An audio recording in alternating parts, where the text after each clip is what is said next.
Imagine como seria ficar preso em uma ilha durante 15 anos. E não estou falando de uma ilha qualquer, com recursos abundantes, mas uma pequena faixa de terra com apenas 1.700 metros de comprimento e 700 metros de largura, sem árvores, sem água doce e sem acesso à comida. Apenas areia, uma gramínea escassa e a imensidão do oceano à sua volta. Não podemos esquecer do afiado Recife de Coral, que dificulta o acesso de embarcações, e do clima tropical, que produz tempestades severas e ciclones devastadores. Parece impossível, algo digno de um roteiro de filme de aventura, mas, de fato, aconteceu.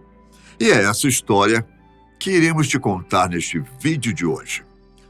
Você vai entender como essas pessoas foram parar nessa ilha, como foram resgatadas e como conseguiram sobreviver por lá durante todo esse tempo.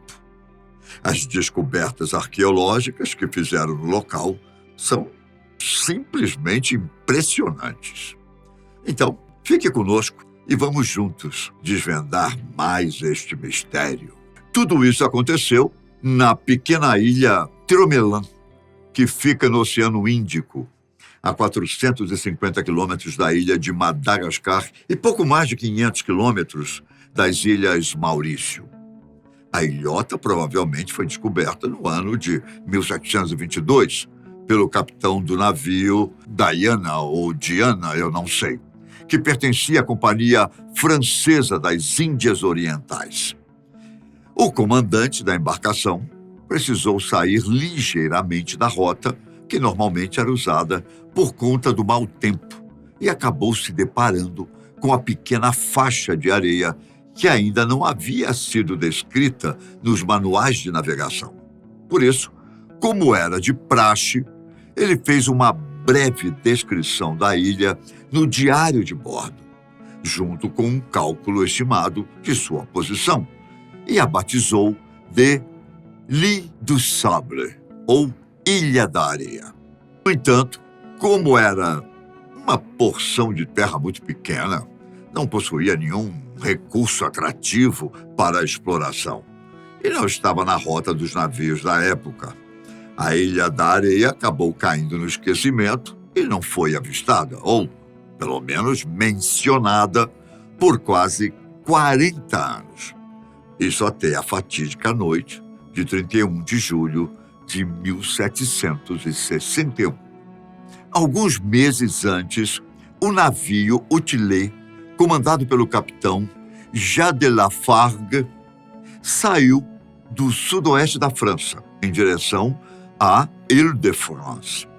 Île-de-France, local atualmente conhecido como República de Maurício, ou Ilhas Maurício. A embarcação também pertencia à Companhia Francesa das Índias Orientais e provavelmente estava levando suprimentos, como arroz, carne, bovina e etc. Nesta época, a prática abominável da escravidão ainda era legalizada, mas o comércio de escravos estava suspenso, pois a França estava em guerra com a Grã-Bretanha e esperava um ataque vindo da Índia a qualquer momento. Nesse contexto, ter mais bocas para alimentar poderia complicar a situação dos franceses. Contudo, o capitão Lafargue não parecia se importar com isso. Durante a viagem, ele atracou na ilha de Madagascar e comprou cerca de 160 pessoas da etnia Malgache, um povo nativo daquela região. Infelizmente, este mercado era muito lucrativo na época, sobretudo neste período em que as transações haviam sido suspensas. A revenda dessas pessoas escravizadas poderia gerar um retorno financeiro que só seria alcançado com 12 anos de trabalho do capitão. Por isso, ele não pensou duas vezes. Porém, Quando foi retomar a viagem, o comandante estava totalmente diferente. Talvez estivesse com medo de ser interceptado e ter sua carga valiosa confiscada, ou provavelmente estava tomado pela ganância e quisesse chegar a seu destino o quanto antes para colocar as mãos no dinheiro tão cobiçado. O fato é que Lafargue ignorou todas as medidas de segurança e passou a navegar às cegas. Ele exigia demais de sua tripulação, velejava dia e noite e fazia rotas confusas, usando mais de um mapa para tentar chegar mais rápido no seu objetivo. Bom, é claro que isso não iria acabar bem, não é? No dia 31 de julho, por volta das 22h30, a embarcação foi acometida por uma forte tempestade. O certo seria içar as velas, proteger os passageiros e seguir viagem no dia seguinte. Mas o capitão não queria perder tempo. Ele obrigou a tripulação a continuar navegando, mesmo sem saber para onde estavam indo. Até que o pior aconteceu.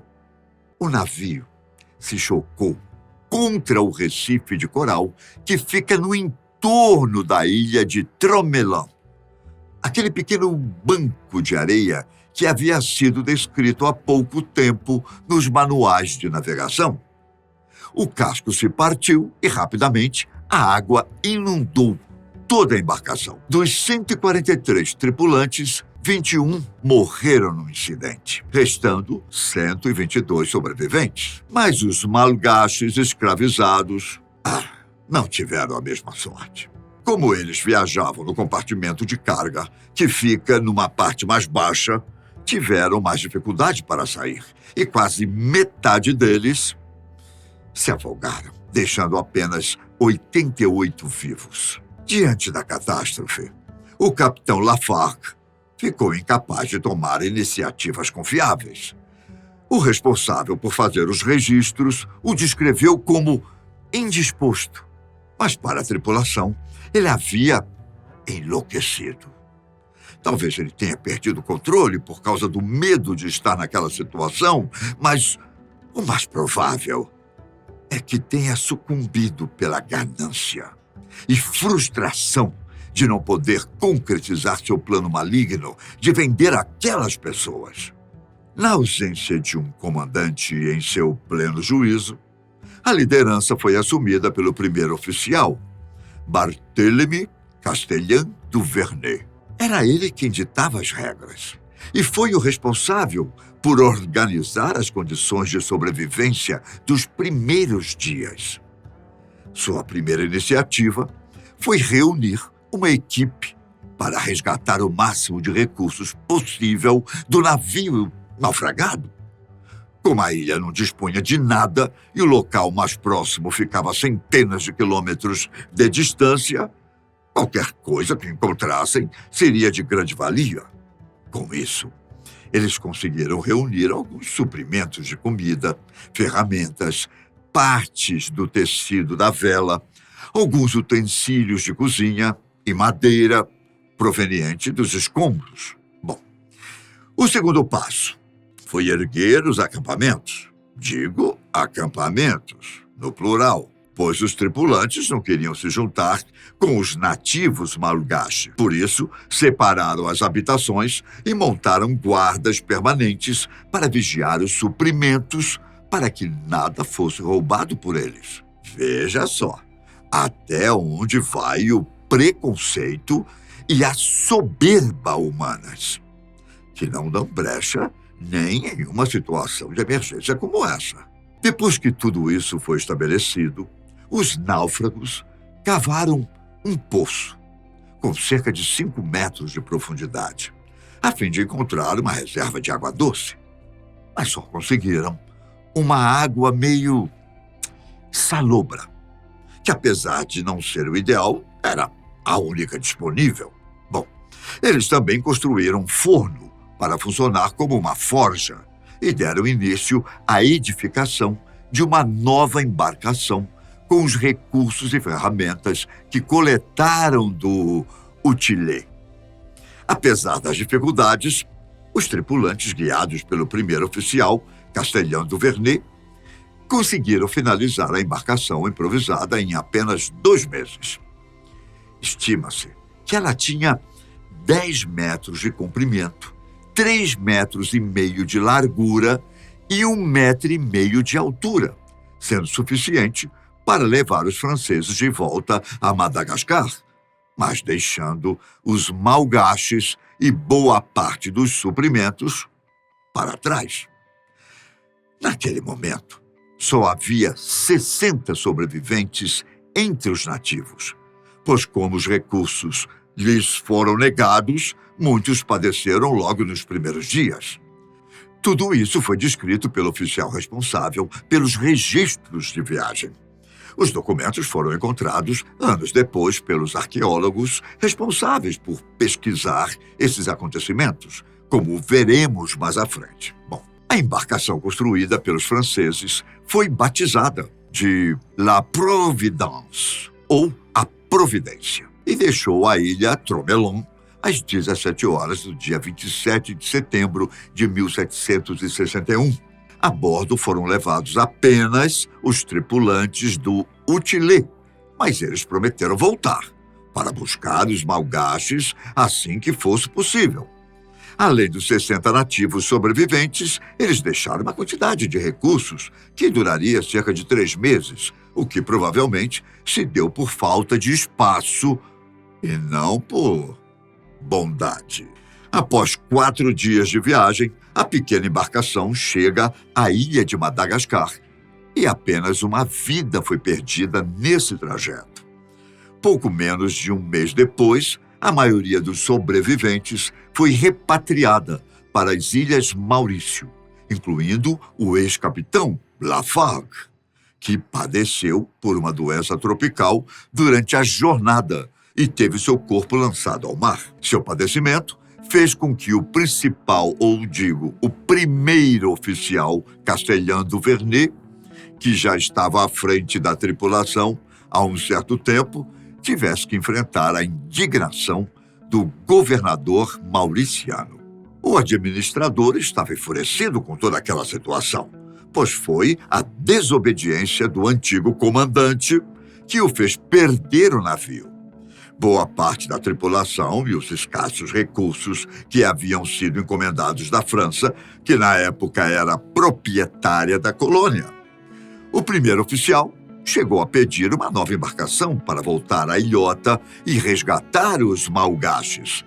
Mas a ideia foi rechaçada pelo governante logo de cara. Algumas pessoas acreditam que o governante também fazia parte de um esquema que alimentava o mercado clandestino de escravos. Por isso, não queria gastar recursos para resgatar os sobreviventes, alimentando assim a concorrência.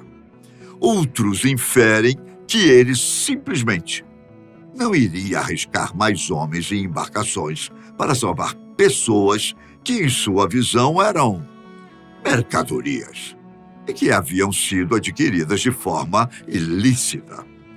Embora a notícia do naufrágio tenha chegado até Paris, causando certo alvoroço, logo ela foi suprimida pelos outros problemas que a França estava enfrentando.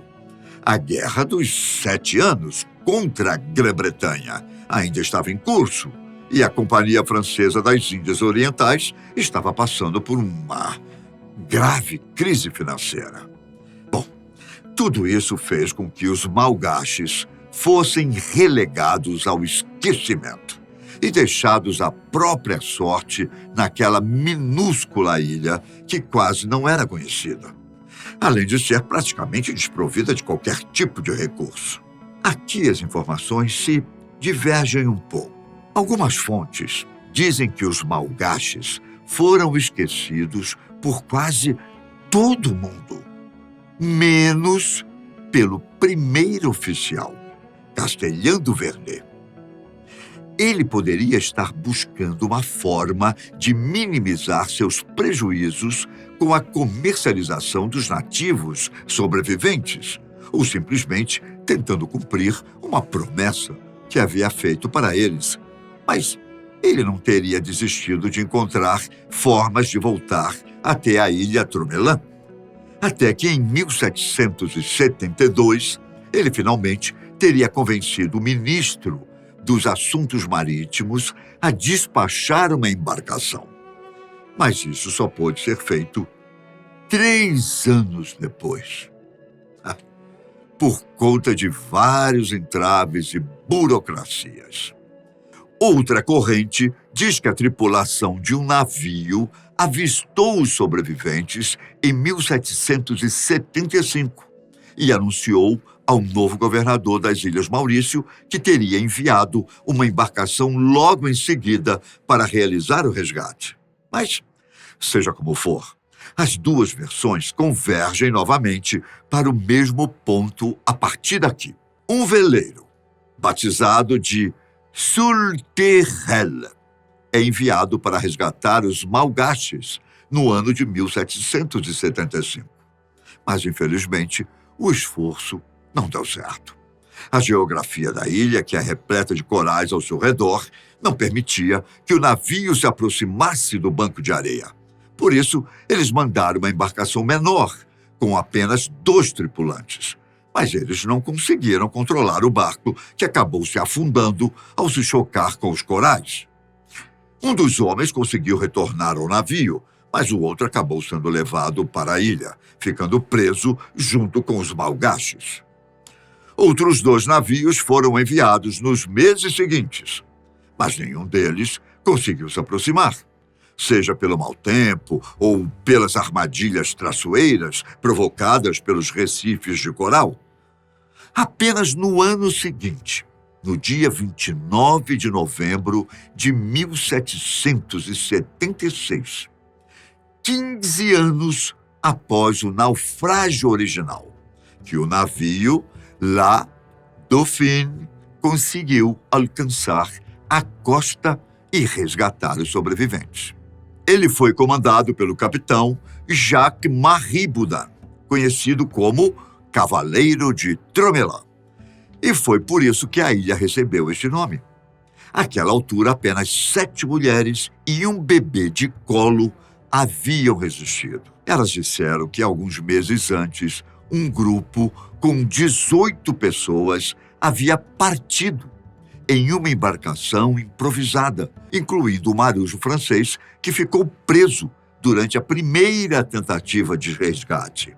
Mas eles nunca mais foram vistos. Elas foram levadas para as Ilhas Maurício e foram declaradas livres, se unindo a outros malgaches que já estavam na região. As declarações das mulheres sobreviventes, os registros dos diários de bordo das embarcações que passaram por lá e o trabalho de uma equipe de arqueólogos levantaram algumas pistas de como foi possível para aquelas pessoas se manterem por tantos anos e até criar uma comunidade em meio a uma situação tão complexa. Em primeiro lugar, é preciso notar que os malgaches são nativos da ilha de Madagascar. Portanto, já tinham a experiência e os hábitos de uma vida insular, isto é, de viverem em uma ilha. É claro que Madagascar é muito maior e tem bem mais recursos, mas com certeza esse conhecimento prévio os ajudou a adaptar seu estilo de vida e a buscar os suprimentos necessários para sobreviverem. A água, por exemplo, que é o recurso mais necessário e difícil de encontrar, era obtida através de poços de água salobra e da coleta de água da chuva. Como é uma região tropical, há muita precipitação em todas as épocas do ano, e os malgaches sabiam aproveitar essas oportunidades para se abastecer. A comida também era um desafio, mas eles conseguiam capturar peixes, conchas, tartarugas, que eram muito abundantes na região, além de pássaros e ovos, pois as aves frequentavam a ilha com certa regularidade, já que não havia outra porção de terra em um raio de mais ou menos 500 quilômetros. Em relação aos instrumentos e abrigos, escavações recentes mostraram que eles conseguiram desenvolver um complexo de estruturas bastante evoluído. Eles usavam areia compactada, material retirado dos recifes de coral, cascos de tartarugas e penas de aves para construir abrigos e roupas que os protegiam do mau tempo e ajudavam a constituir um caráter civilizatório para a comunidade. Os pesquisadores encontraram até túmulos, indicando que eles cuidavam de seus mortos e reproduziam os rituais de sua cultura. Reza a lenda que os malgaches conseguiram manter o fogo da fornalha aceso pelos 15 anos que estiveram por lá. Provavelmente, trata-se daquele mesmo forno que foi construído pelos franceses depois do naufrágio. Não foi possível determinar se esta informação era verdadeira, pois seria necessário muito material combustível, como madeira, que eles não tinham em abundância por lá. Mas os pesquisadores constataram que eles usavam a forja para construir e reparar utensílios e ferramentas recuperadas do naufrágio. Foram encontradas peças de cobre e chumbo que eram usadas como panelas, pratos, talheres, entre outras coisas. Parece que os malgaches conseguiram unir seus conhecimentos com o que aprenderam com os franceses e usaram tudo isso para resistir às condições precárias e sobreviver por tantos anos. Apesar de ser um capítulo triste em nossa história, que escancara as mazelas da ganância e maldade humanas, o incidente na ilha Tromelin também retrata a resiliência, força e sabedoria inerente a nós.